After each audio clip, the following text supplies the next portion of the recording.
Hi, my name is Estrella Nori. As you guys know, I am a top model, a singer, an actress, and I am very passionate about the environment. So today we are talking about water. Why water? Well, we're gonna find out because I am here with the founder of Water on Demand, Riggs Eckleberry. How are you? Estrella, it's such a pleasure being here on such a beautiful day. It is beautiful, thank you. So I wanna know all about your company, Water on Demand, and how you got it started and why you got it started. Well, you're absolutely right that the why is all important because, we're accustomed to thinking of water as, well, open the tap, water comes out, flush the toilet, water goes away, everything's fine. But in fact, it's not great. Throughout the world, we have terrible problems, 6,000 kids a day dying of water diseases every single day. Millions have diarrhea from water. It's not a pleasant thing for these people where they're going through. And this is all because of very poor sanitation. The amazing thing is that we have that problem even in America. You've heard of Flint, Michigan, for example, Jackson, Mississippi, Compton, California. Those are just the tip of the iceberg. There are major problems with water in America and even worse elsewhere. What we really are interested in doing is how can we do something highly effective that also helps the planet and returns a profit to investors? Because it's all good to invest in charity water and water.org, wonderful thing, but we think we can do even better through this specific thing we're going to talk about and return a profit to investors. I love that. So what made you go, okay, I'm going to start Water on Demand? First of all, set some background here, which is that I came out of high tech, which is all about disruption.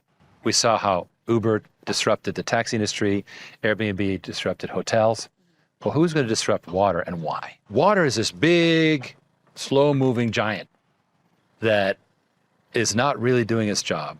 And there's a lot we can discuss about that. But the short story is that it needs disrupting right now. Well, what inspired you to want to disrupt and be part of the water change? I could make another software program and it'd be great. But water is life, right? And what we've learned over time is that water industry is going through major change right now. It turns out that 90% of all water usage is by industry and agriculture. They are overwhelming the system so that individuals who are only the 10% are getting the short end of the stick. And we're even being blamed for drought. Right. Okay, we can take shorter showers, but maybe the 90%ers could do more. We focus on that. You focus on the 90%? Absolutely. Which is business and? Industrial and agricultural users. Got it. Now, what's happening with them is that it's turning to a better and better thing for them to do their own cleanup. They make the water dirty. Instead of sending it to the city and overwhelming the city, let them just treat their own water. What's great about that is they can use it again and again, which means that their costs go down. So they're happy to do it themselves. Now, why haven't it done it already? Number one, we needed more compact systems that would fit in a business. And we've done that.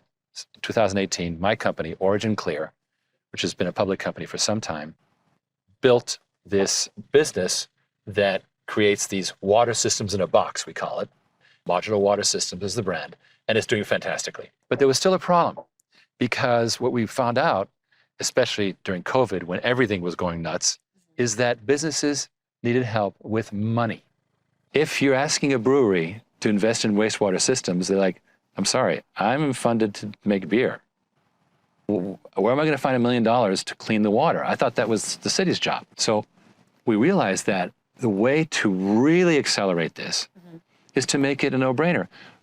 Let's say, Ms. Nori, you are a brewer. Okay. You have a wonderful brewery. I love your ale, by the way. Wonderful, wonderful. Great, I'm doing my job right. Exactly. Now you've got this big problem where the city won't take your water. They're making you truck it to the next county, and it's very expensive. And you'd like to also, all that water you're using, use it again to wash down your vats and so forth. Yeah. That's all great. And we come along, we say, okay, sign here, and you don't have to pay for the machine we're going to put in, and just pay by the gallon as you always did with the city. You just keep doing it with us. We call it Water on Demand. It is basically water as a service. How would someone like me get involved with Water on Demand? Okay, you have a choice. You can get involved with Origin Clear as a high-end investor, and that's very nice. But I think what's better is to get directly involved in water on demand as an everyday investor. Okay. The minimum is only $1,000.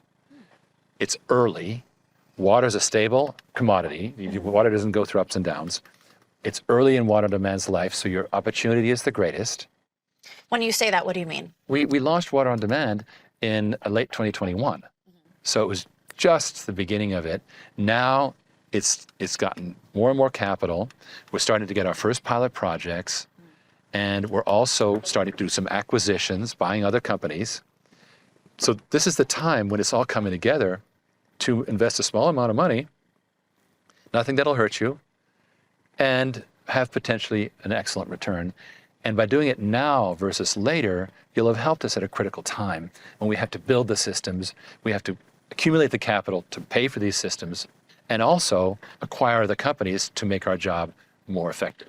Got it. So just so I have an understanding, these systems go into the businesses that take their water, and as they use it, it recycles it. Right. So it doesn't just go into the ocean and become a waste. Bingo. It actually starts recycling and they can keep using it. So not only does that help our planet, but if someone gets in early and invests in the system, it helps them as well. Well, think about Apple in 1984. When the Mac came along, and it was a complete change from those little green screens with a little dotted line, dot, dot, dot, dot, dot. No, it was graphical. And the world fell in love with it.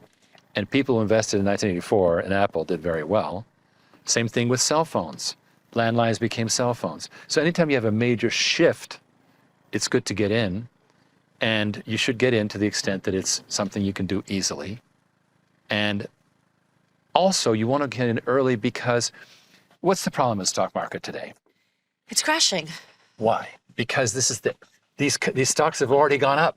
Liz, what do you mean? Well, for example, Tesla. Okay. Tesla's, it was going up, up, up, up, up, and now it's going down, down, down, down, down, right?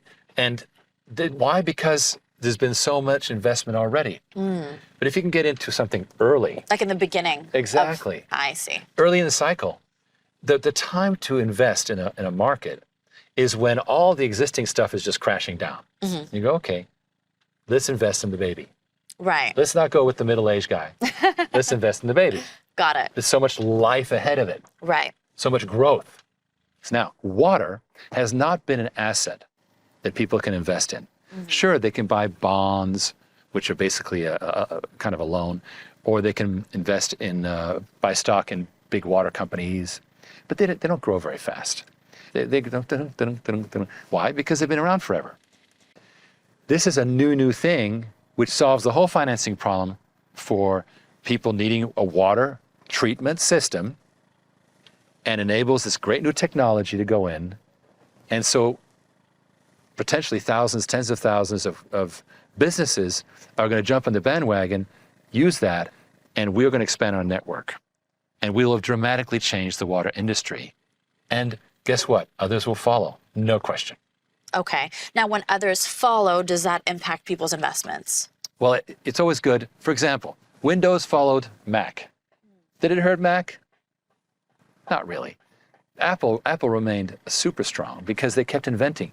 You see, we should never be afraid of competition, because if we go first in the market and we innovate, and somebody goes, oh, we'll copy that. Meanwhile, we're innovating the next thing. Right. We're always ahead. Right.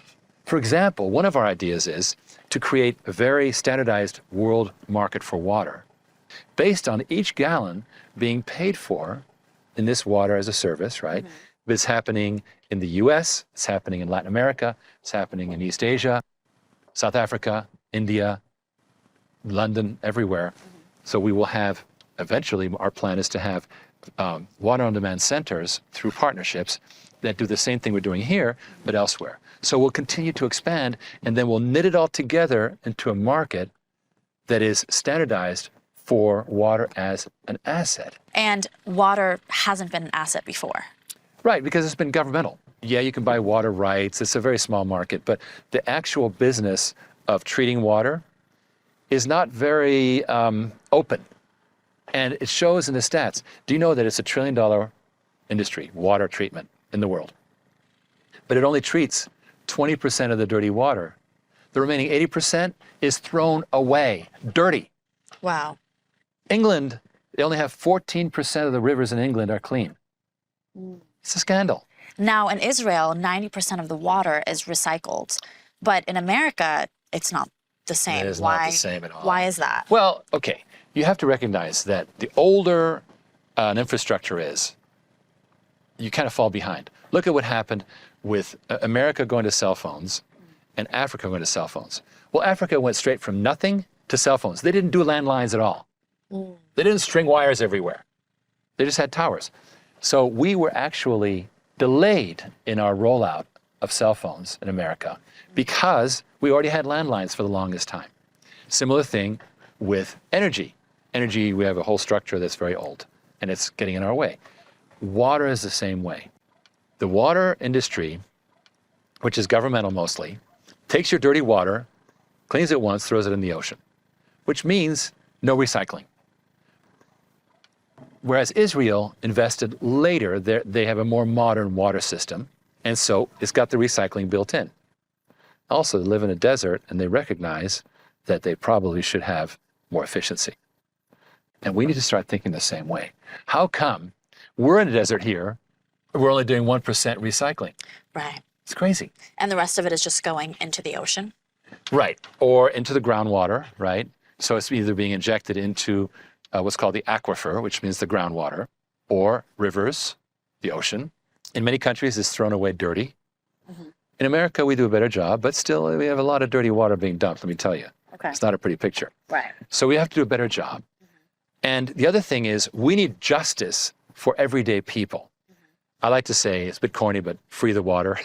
I like to say that. I love it. Well, because we're being told you got to take shorter showers, and I know it's life is hell for you. You see this hair? Exactly. It can be. I need those showers. So unless you want to be rough and tough, you want those showers. Right. And what we're not being told is that people only use 10% of the water. Industry and agriculture uses 90%. Why don't we go after the 90%, make them recycle? I absolutely agree. And water on demand is that solution. Exactly. So when people invest in water on demand, not only are they improving their portfolio, but they're also helping the planet, right? Isn't that the beauty of it? Which is too many people don't have enough savings. It's a sad fact that so many people are still today in their 50s and 60s, and they are living paycheck to paycheck. And we all know that you start investing early in your life, if possible. So everyone should invest. Try to invest in something that's early enough that it's got potential.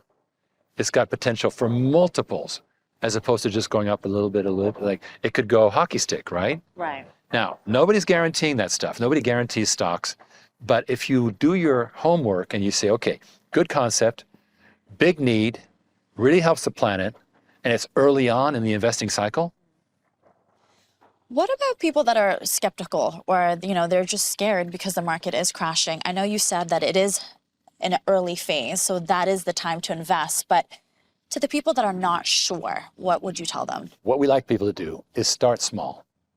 We've learned that people who invest in our company, Origin Clear or its new startup, Water on Demand, either one, they tend to reinvest. Why? Because they have a good experience. They see that things work out okay, that we're very responsive. Every Thursday evening, I do a briefing on Zoom. We're up to 190 so far, weekly briefings on Zoom. So we're very transparent. We tell it all. And so you hear a lot, you get a lot of updates. We tell you what's going on, and you tend to reinvest. So my feeling is the minimum is $1,000. Okay. The maximum is 10% of your annual income. So if you're making $100,000 a year, $10,000. Why should people invest in water on demand? Because right now is when we're building this capability. This is a new concept that has gotten tremendous support from higher end investors. Amazing. I can't believe how great these people are. They've been true loyalists to the nth degree. But now as we expand, we don't want to get a bunch more high end investors. We want to get a lot of small investors. It's healthier. For example, political campaigns that use a lot of small donations do better than the ones that use a few, billionaires. because it's more of a movement. We want to create a movement. So number one, it has that capability of creating a movement. Number two, now is when we're building these pilot systems. And when we build the pilot systems, we get recognition from Wall Street to raise money from investment banks. We can do that too. But we need to have those working systems. And now is when we're doing it. Also, we want to start making acquisitions, acquiring other companies to make our job easier. And we want to build the team that is going to manage all that. But it's a lot to do. It's better to have 1,000 people with a small amount than 100 people with a large amount. It's just healthier. So tell me about you.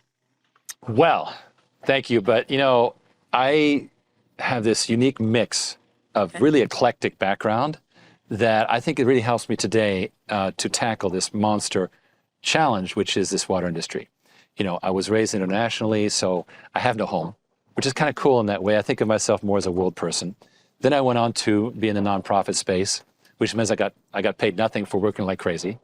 But that gave me this sense of I want to save the planet in some way, right?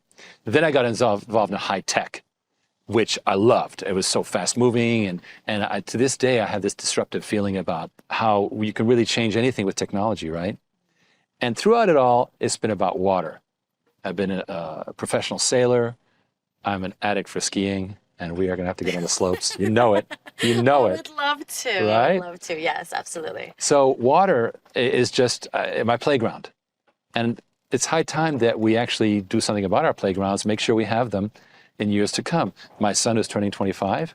He's skied all his life with me, and I want him to be able to keep doing it, both for climate change, but also for the clean water. So you have created an opportunity for people to be a part of the movement. Isn't that amazing? Yeah, how do you feel? Our investors are so cool, and they're so supportive. And we recently did an acquisition. We came up with the money in less than 3 weeks. Wow.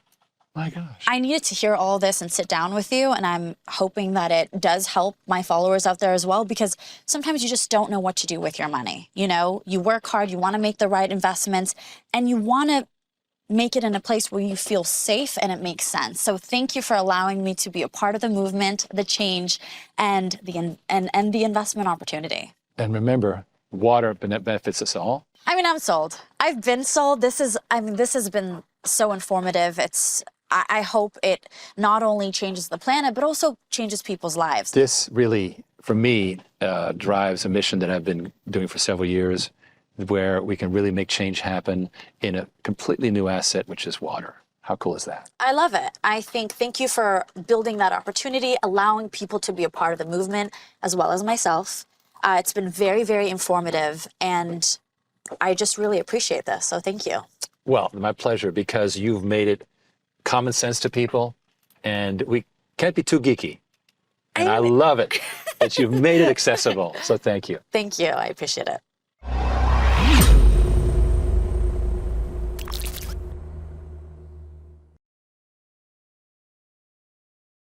That December interview, which was a good overall coverage of water on demand, and especially this crowdfunding, which I want to remind everyone, the preview round ends at the end of this month. And so anybody who's interested in doing it goes to waterondemand.net, sign up, because it is ending soon. It's only a pause. We will be relaunching after certain things happen. But for now, that preview ends, and you never know what might happen in the future. So I would suggest taking full advantage. Thursday, April 13th, briefing number 206, the world's new water network. All right. And usual disclaimers.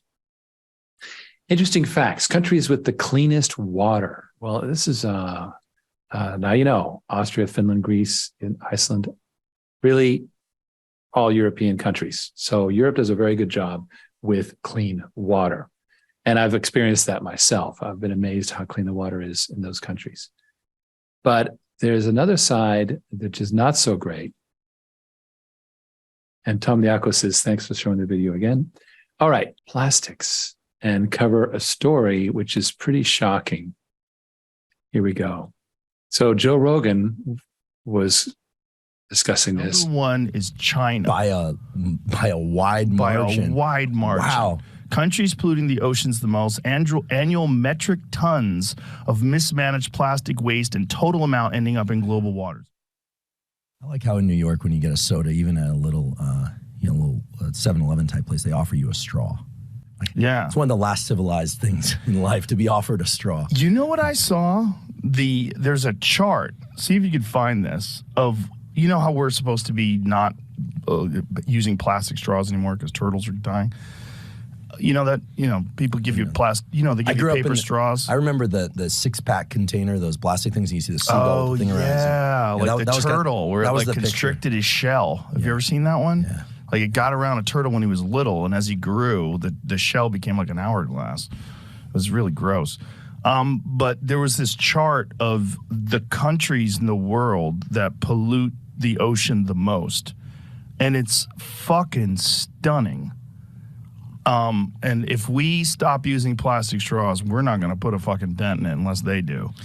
Like, we're not even close to number 1. We're not even close to number 6. Like, the leading countries that pollute the ocean, I think number 1 was Philippines. I was going to say Southeast. Why would Southeast Asia have that issue? I would imagine that when people are very poor, the last thing they're concerned about is not polluting. I would think that. I've seen those images of those giant, like, icebergs of plastic junk. Yeah. And I always hope that's not real. Oh, it's real. Yeah, Boyan Slot is a gentleman who's been on the podcast before, has developed this device for, it sifts the ocean. It's like it floats over the top of the ocean, and it has this collector that sucks up plastic, and then they take that plastic and use it and recycle it and make like eyeglasses out of it and all sorts of other different things. Like, okay, so number 1 is China. By a wide margin. By a wide margin. Wow. Countries polluting the oceans the most, annual metric tons of mismanaged plastic waste and total amount ending up in global waters. This is fucking insane. So China is 8.80 metric tons. Indonesia's number 2 with 3.2. Philippines is number 3 with 1.9. You go all the way down to the United States is 0.30. Well, China's got no excuse because their GDP's way up there. They could actually manage it. But some of these other countries, as you mentioned, are definitely lower GDP relative to the United States and China. Right. But here's Kaneko the Great, who's done some wonderful posting threads around the Twitter files and so forth. But he also had this to say. So the top 10 rivers that are responsible for up to 95% of the plastic dumped in the oceans are most of these, Yangtze, China, Indus, India, yellow is China, Haihe is China, Nile, Ganges is India, the Pearl River, which I believe, and Amur are both in China, I believe. Niger is, of course, the one down in Nigeria, and Mekong being in Vietnam. Here they are again. But Yangtze by a huge margin. And there's the countries polluting the most. And also plastic emissions per country, actually Philippines, which is interesting because it's a slight difference there. But anyway, 2015, it was the Philippines. Here we go. Here's the 10 most polluting rivers, as you can see. Crazy. It's unfortunately, it's a very bad situation. So plastics is a tough situation. Okay, continuing pileup in banking and real estate. Oh yeah, this is not fun. Let's take a look at what's going on here. Sudden fire sale of real estate loans. And we have here, all of a sudden, a $105 billion record drop in loans and leases for U.S. commercial banks. So commercial real estate is in trouble. Small bank loans, which are heavily invested in commercial real estate, again, biggest weekly drop in 8 years. Again, small bank real estate loans crashed right there, as you can see.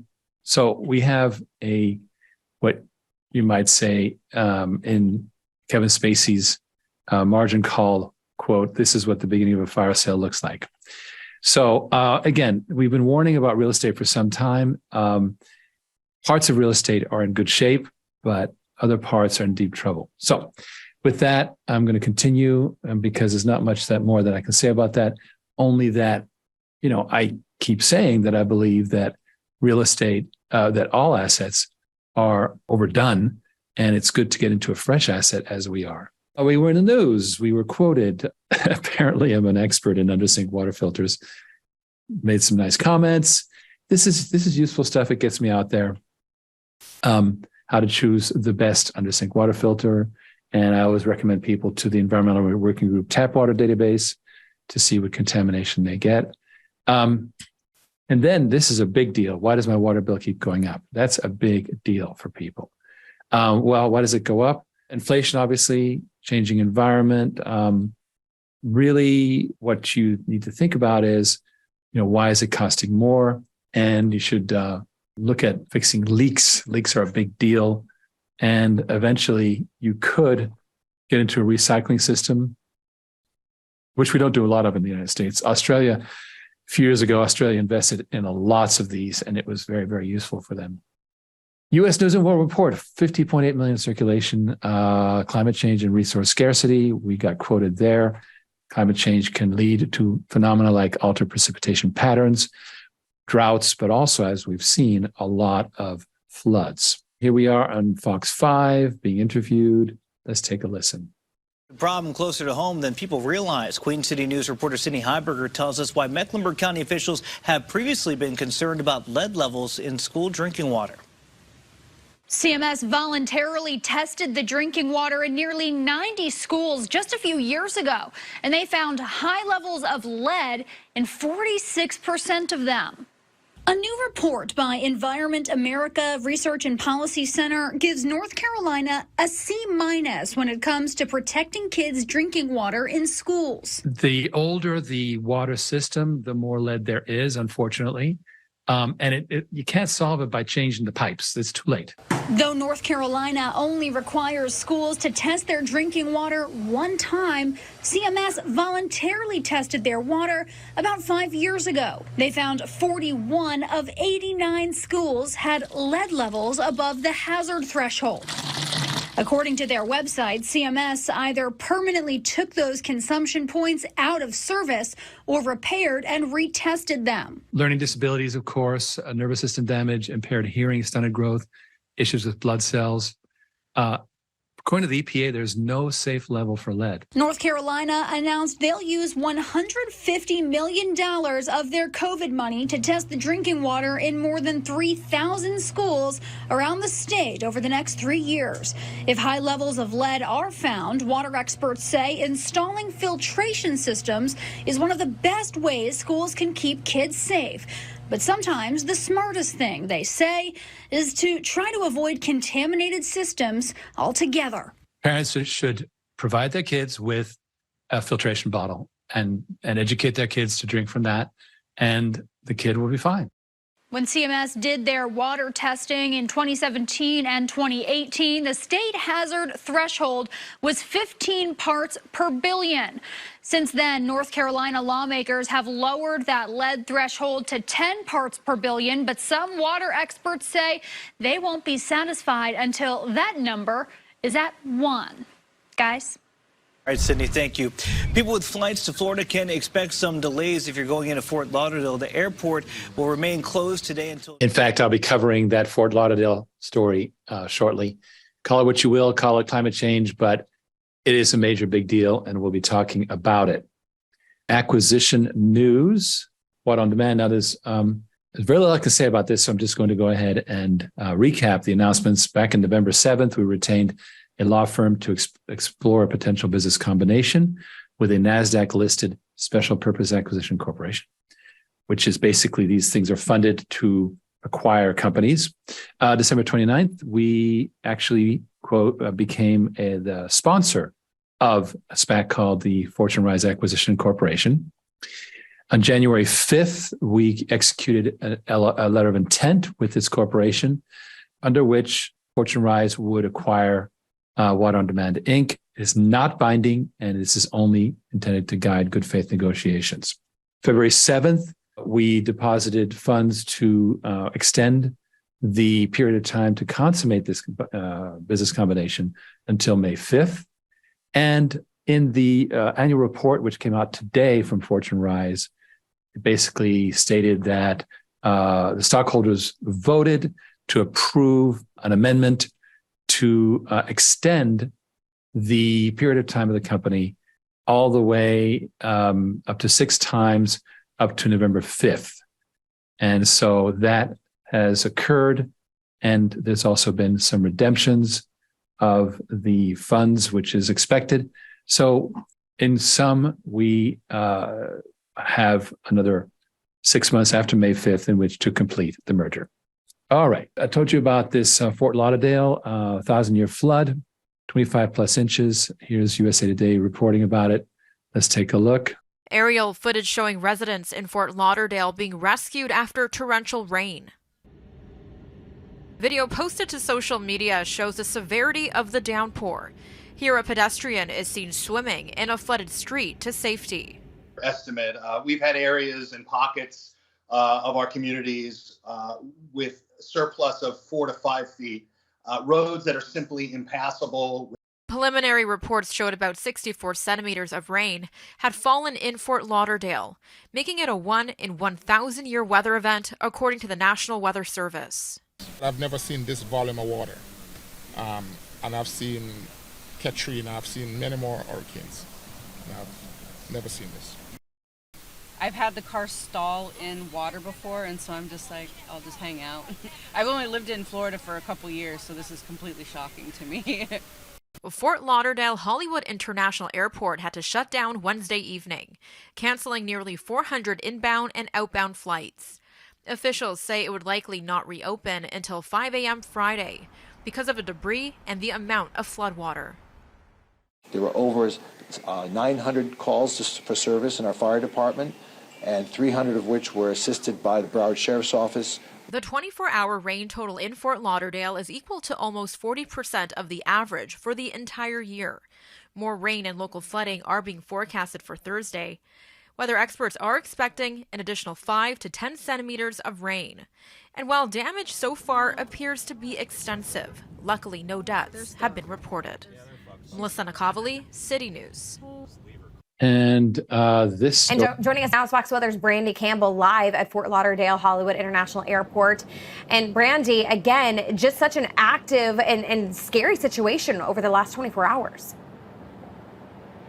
That's right. This is one of the locations that saw a lot of flooding as those storms really stalled over this area yesterday, trapping a lot of people here at the airport in more than one way. Just not the flooded roads, but they could not get out here via airplane. In fact, the airport announced just over an hour ago that all operations will continue to be shut down through tomorrow morning at 5 a.m. And right behind me is one of the main reasons why. So if you take a look at this airfield, you can see it's almost like a lake out there. There's a lot of water out there. They also said that they're trying to clear some debris as well, working to restore partial operations on one of their runways as well, as long as the current conditions do not worsen. Because as we know, we do have more rain on the way later on today. So at this moment, we have a lot of folks who are here at the airport. I've talked to a couple of people telling me that they're just going to make their way away from the airport. So if we take a look over here, we can see the folks who are just waiting here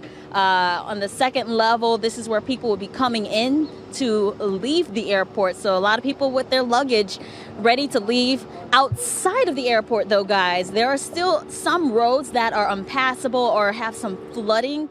All right. Well, enough of that. I think you get the general image.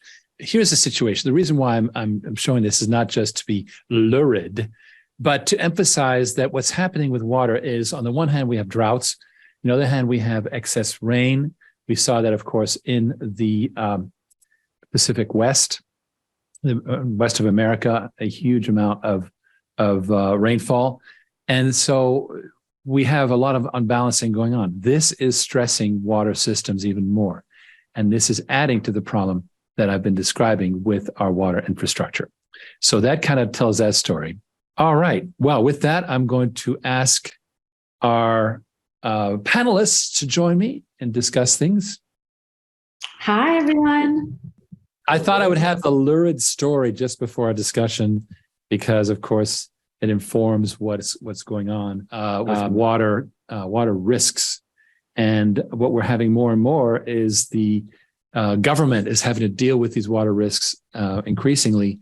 And that's why it's so important that business be segregated and do its own water treatment so it doesn't become part of the problem. Well, can I say I told you so now? Right? We've we've been yelling from the rooftops about this for a while. It's funny. 5 years ago, you couldn't get people to pay attention to water. And it literally is the thing that, I mean, I don't know. Is it the 24-hour news cycle, or is it just so much worse, right?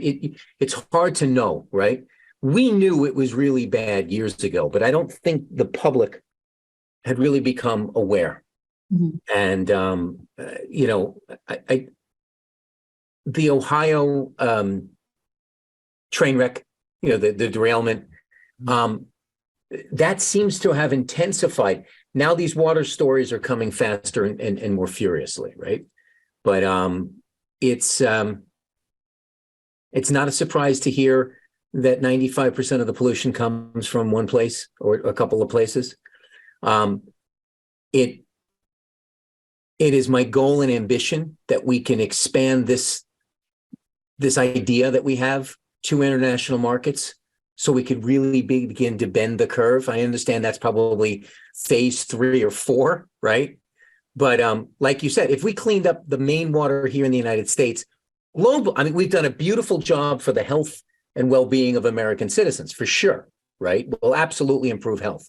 But being able to bend the curve globally is really where it's at. And I hope that we can do that. You know, what's really happening is this, as we've covered on this show before, we have a pullback in globalization with creating islands, regional islands.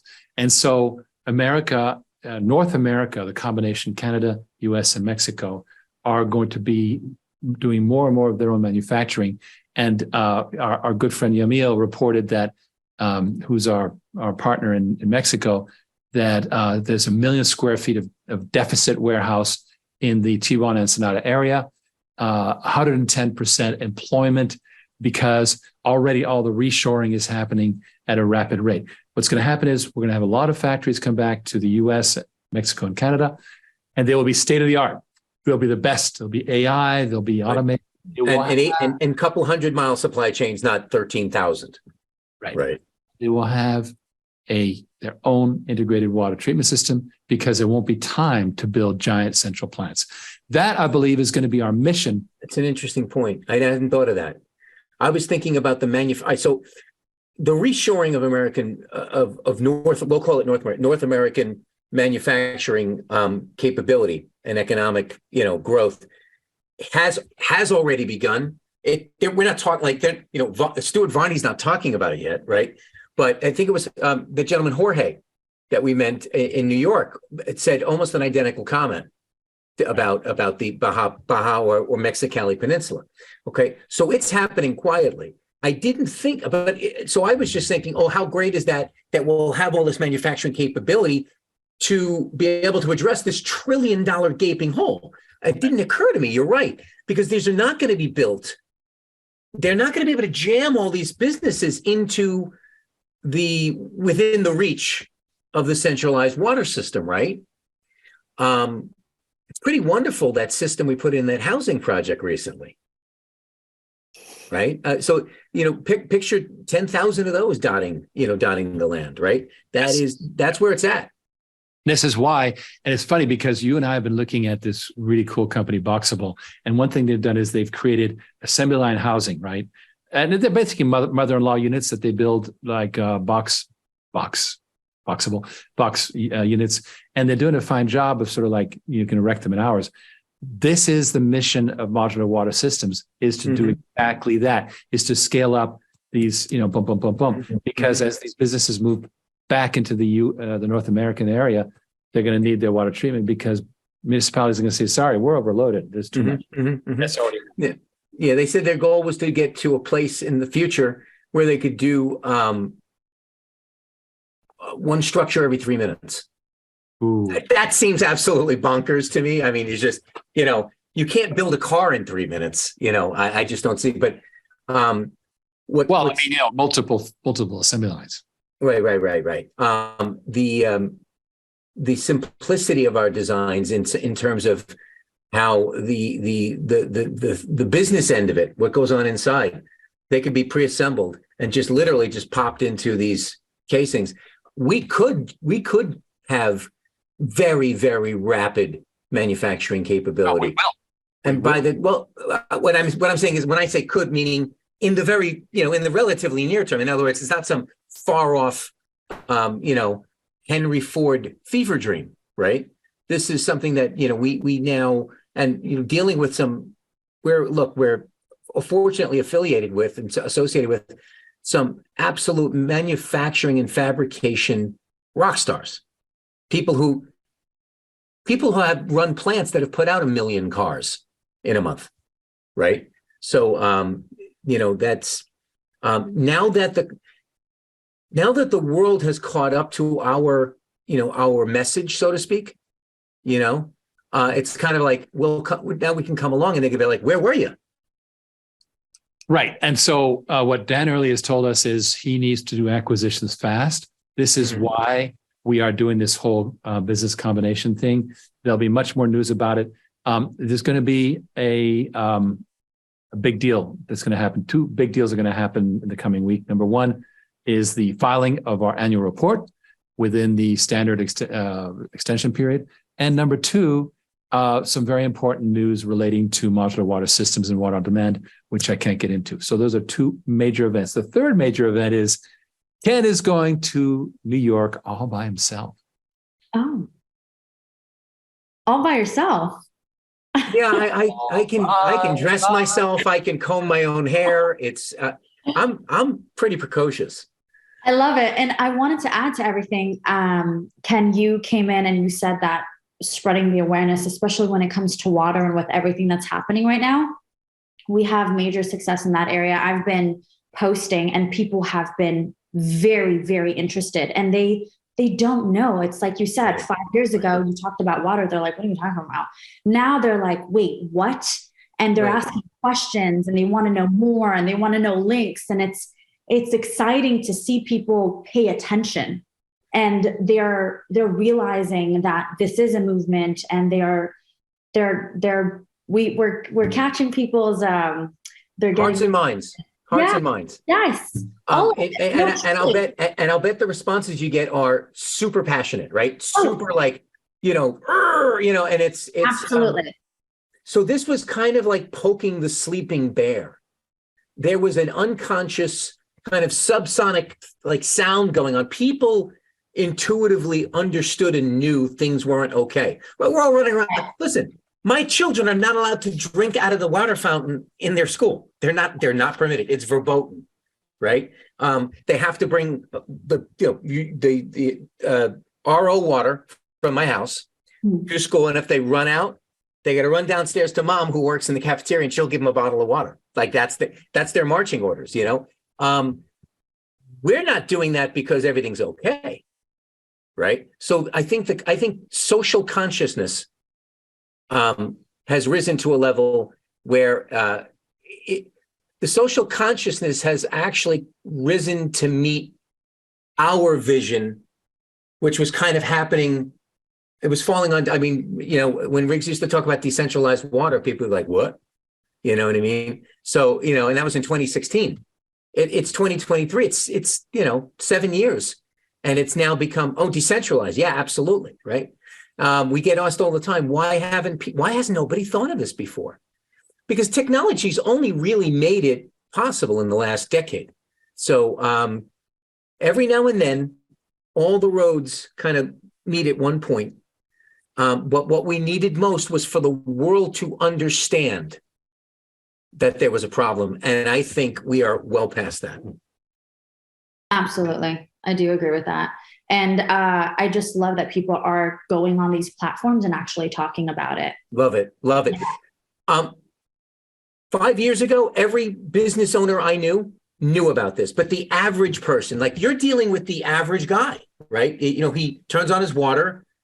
The water works fine. What are you talking about, right? He's not like that anymore. But 5 years ago, they were. We used to talk about it all the time. The minute you start mentioning sanitation, people are like, oh, I'm out of here. You know what I mean? But now it's, you're doing a great job. And thank God Thank God people are waking up, because we don't have a lot of time to start making a difference. Absolutely agreed.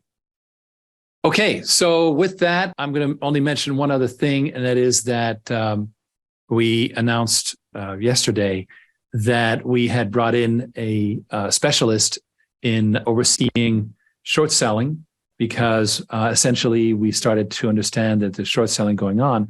There is a technical analysis that I did, which showed that this orange line here shows friction factor. When friction factor goes negative, then you are getting lots of shorts. And when the announcement came out, the friction factor went positive, and so did the price.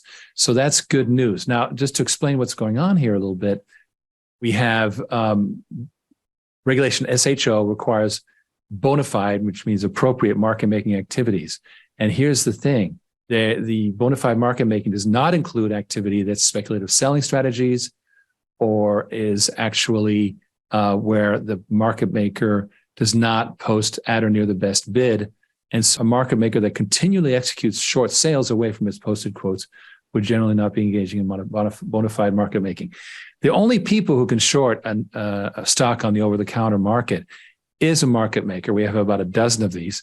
And so what was happening was market makers were taking advantage, and we kind of called them on it, right? So I'm not going to comment further on this, but this is a 6-month contract with the buy-ins people. They have very good technology. They'll be tracking this. They'll be reporting, making reports, and you can click on this. If you go to our website, you can see what if you didn't get a 404, but there is here I can find that, and this shows short sellers, and this information is very useful information. I mean, look at those lines. Yeah. Crazy. All right, so I'm not going to overdo it, but I'm just saying that we are policing this because it's not fair trading. No.